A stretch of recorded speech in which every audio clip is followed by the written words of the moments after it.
ମନେକର ଗୋଟିଏ ଲିଟର ପେଟ୍ରୋଲର ଦାମ 100 ଟଙ୍କା। ଏହାର ଅର୍ଥ କ'ଣ? ଏହାର ଅର୍ଥ ଯଦି ଆମେ 1 ଲିଟର ପେଟ୍ରୋଲ କିଣିବା ଆମେ 100 ଟଙ୍କା ଦେବା। ବୁଝିପାରୁଛ? ଏବେ 2 ଲିଟର ପେଟ୍ରୋଲର ଦାମ କେତେ ହେବ?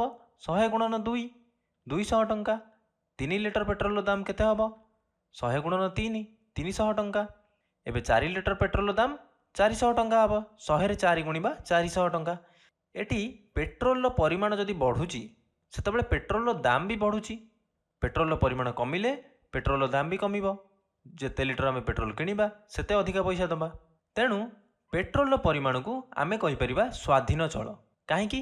କାରଣ ପେଟ୍ରୋଲର ପରିମାଣ ଦାମ ଉପରେ ନିର୍ଭର କରୁନାହିଁ, କିନ୍ତୁ ଦାମ କେତେ ହେବ ତାହା ପେଟ୍ରୋଲର ପରିମାଣ ଉପରେ ନିର୍ଭର କରୁଛି। ବୁଝିପାରୁଛ?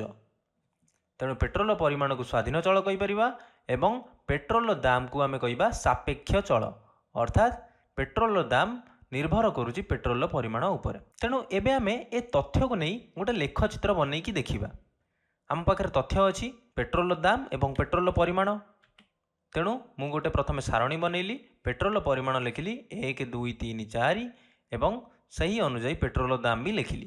ଏବେ ଏହାକୁ ଲେଖଚିତ୍ର ବନେଇବା ପାଇଁ ପ୍ରଥମେ ମୁଁ x ଅକ୍ଷରେ ଲେଖିଲି ପେଟ୍ରୋଲର ପରିମାଣ ଏବଂ y ଅକ୍ଷରେ ନେଲି ପେଟ୍ରୋଲର ଦାମ। ଏବେ x ଅକ୍ଷରେ ପ୍ରତି 2ଟି ବଡ଼ ଘରକୁ ମୁଁ ନେଇଛି 1 ଲିଟର। ବୁଝିପାରୁଛ? ସେପରି y ଅକ୍ଷରେ ପ୍ରତି 2ଟି ବଡ଼ ଘରକୁ ମୁଁ ନେଇଛି 100 ଟଙ୍କା। ସେପରି 100, 200, 300, 400। ସେମିତି ଏଠି x ଅକ୍ଷରେ 1, 2, 3, 4। ଏବେ ପ୍ରଥମ ବିନ୍ଦୁ ଆମେ କାହାକୁ ଚିହ୍ନଟ କରିବା? 1,100 ପେଟ୍ରୋଲର ପରିମାଣ ପେଟ୍ରୋଲର ଦାମ 1,100। ତେଣୁ x ଅକ୍ଷରେ 1, y ଅକ୍ଷରେ 100। ତେଣୁ ପ୍ରଥମ ବିନ୍ଦୁ ହେବ ଏଇ ବିନ୍ଦୁଟି। ଏବେ ଦ୍ୱିତୀୟ ବିନ୍ଦୁ ସେପରି 2, 200। x ଅକ୍ଷରେ 2 ଗଲା ଏବଂ y ଅକ୍ଷରେ 200। ବୁଝିପାରୁଛ? ତାପରେ 3, 300। x ଅକ୍ଷରେ 3, y ଅକ୍ଷରେ 300।